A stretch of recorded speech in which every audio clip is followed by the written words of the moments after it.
My name is Tram Colwin. I am a watercolor artist here in Northwest Arkansas. I am an immigrant from Vietnam.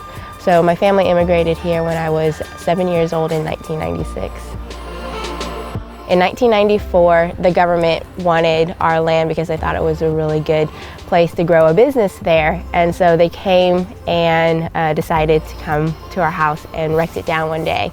I just remember coming back home from the market with my mom, and the next thing I know, my mom ran into the house, grabbed me, and pulled me out of the house. And they just came with bulldozers and just wrecked it down.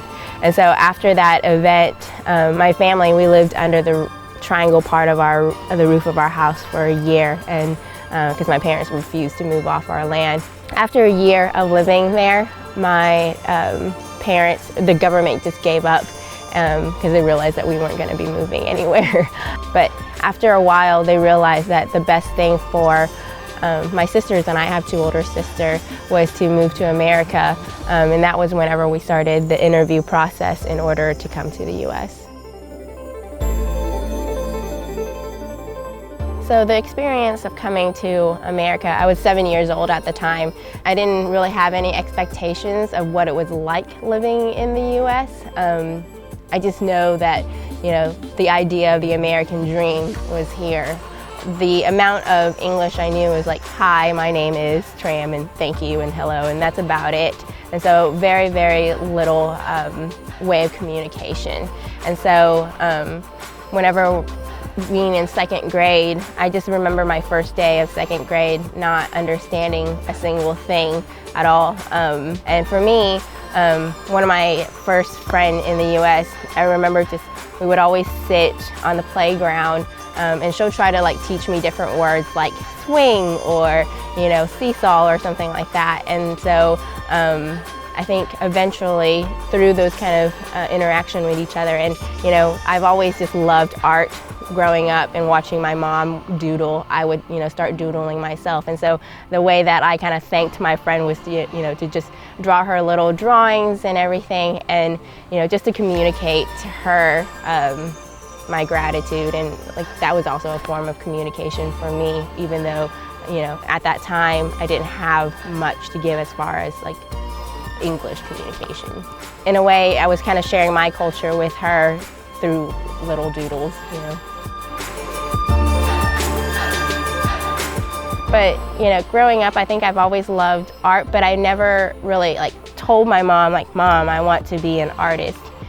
She was always coming home with paint bottles and brushes, and I think she saw something that I wasn't communicating verbally to her. So I think she kind of fostered it without me even having to say anything.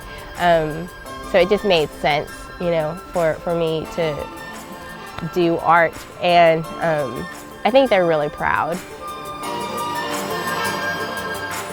My mom is my hero because she's unlike anyone she has an amazing story. She's so strong and relentless. That's what I would call her. She is relentless. I think whenever I face hardship, I always think of my mom, all the things that she is able to overcome and continues to do. It just empowers me to continue. In Vietnamese culture, ancestries and elders are so important, and for me that's something that I still hold dear, and for me, I want to be able to be successful as an artist and be successful in my job in order to give back to my parents, because they've given me everything. They've given me their whole life as far as uprooting our family, giving up the successful life that they did have in Vietnam in order for us to come here to follow our dreams. Because I truly believe that if I was still living in Vietnam, I wouldn't be an artist, or if I was, it would look completely different.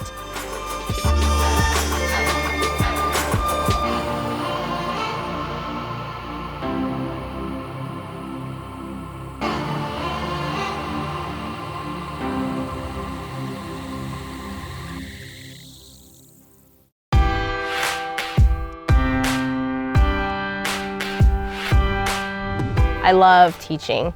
I love being able to share with other people a new art skill and like watching them just be amazed, and just like when it clicks in their mind, like, wow, this is something fun and creative that I can actually do. Another thing that I am a part of a group called the Creative Social Retreat, along with 4 other local artists here in Northwest Arkansas. And what we do is we create a weekend getaway and we invite people to come, and each of us teach a workshop. So it's 5 different workshops where our guests get to learn 5 different new creative skills, and it's just a wonderful time of connecting with people and having a like-minded mindset of we're here to have community, meet new people, and to learn new things. I actually got started as a watercolor artist because I was actually teaching at a painting studio where was using a lot of acrylic painting. So I wanted to try something new in my own art form. So watercolor was completely different from acrylic, so I started picking up watercolor. That was about 3 years ago, yeah.